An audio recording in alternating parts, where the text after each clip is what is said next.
Start it up. So this is the Statue of Liberty's head, found at an antique market. Playset for Xmen toys around 2000. I don't remember it at all. I've got vague memories of them being inside the head and like Magneto's crushing it small or something. I think I probably skipped that one. It does things. I don't know what this is, but it does it. Woo! Maybe it makes sense to Magneto. Yeah. So now you're done playing with it? We're gonna ignore that part. We like the shape. This is gonna be obviously a Planet of the Apes type build. Something that should be a fun, silly desert piece of terrain to go with any of our Tatooine stuff, or for space or 40K, Star Wars, whatever. It'll work everywhere. And people are gonna love running up to it and saying, "Damn you! Blow it up!" Damn you all to hell! Start it up. We used an Army Painter level laser to get a rough idea of where we were going to cut the thing, and then we had to de-toyify it, taking out all the bits that we didn't really want on the final build. Once those were off, it was over to the trusty bandsaw. I'll warn you now, if you're planning a similar project, bandsaw cutting through this kind of plastic is the worst noise I've ever heard in my life. After cleaning up some of the lines with some cutters, we realised that how we wanted the head to sit would need a little bit of work to the back of it. So using some XPS foam, Tim shaved a headpiece down that would fit on the rear. We used some MDF to cut the base, and then hot glued it all together. As always, when using hot glue, we have to tell you, never use hot glue, it's awful.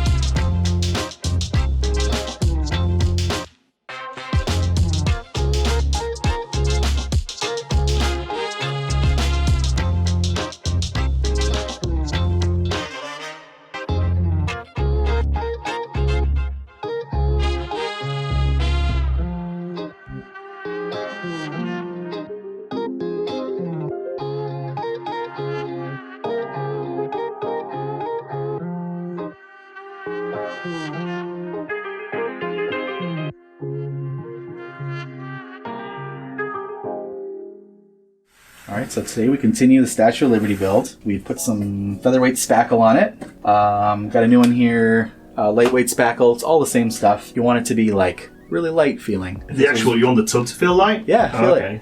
Oh man, I can't catch. Whee, Right? Yeah. Oh wow, it feels empty. Right? It feels empty. There you go. This is a full tub, right? If it feels like it's a pound or more, it's not featherweight.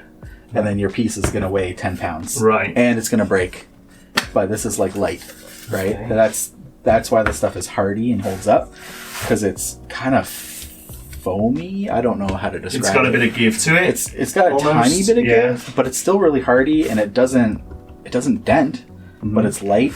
You can put it pretty thick. We got one little crack, and that's because it's probably 2 inches thick right there. There's just gap there, right? Not recommended on the instructions, but like just a feather crack, and then that's going to get totally hidden by sand. But everywhere else, it stood up to how thick we put it, and it always does. That's why I like it, because if you use like your regular drywall compound, it's not gonna like being that thick, because drywall compound is meant to go in a thin little layer. I think we'll paint the head first, then we'll glue the sand on, then we'll do the details, and then paint the sand.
One thing I forgot to mention last time we did this sand process is how best to apply the sand on top of the glue. With a large piece like this, you're going to be doing it in stages, so cover around a 6-inch squared area at a time with the PVA glue that's been very slightly watered down, and then you can use your sand mixture over the top of it, but leave around about an inch at the edges with no sand on. Then paint the glue over the next area, and when you sand that, you can join them up, always leaving an inch worth of glue at the edge of the area that doesn't have any sand on yet. This will stop you getting lines forming in the sand where the hard edge of the glue finishes, and will give you a much smoother finish overall. Also, when applying sand to something like this, don't just cover the basing material. Think about how the sand would sit on the model.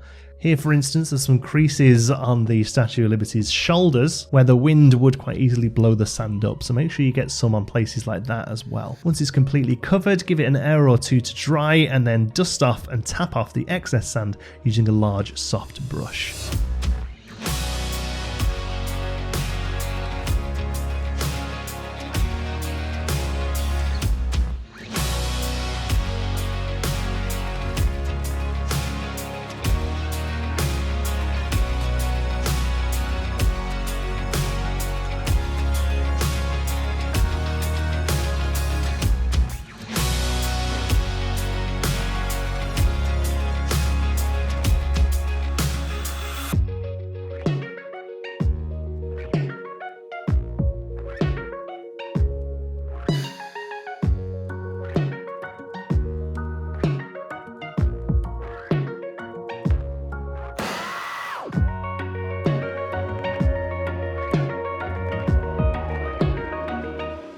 Once the sand was suitably painted, we used some yellowy green flock to act as some dead grass just in the slight crevices where a little bit of moisture might have collected. We kept this build purposefully generic because we want it to work on lots of different terrains, and we kept it free from too many intricate details because this one is going straight on the gaming tables and will very quickly get used and abused. But we hope you enjoyed the process of taking a toy and turning it into some useful terrain. Found object terrain like this is Tim's favourite stuff to make, so I'm sure there'll be more crazy builds like this in the future.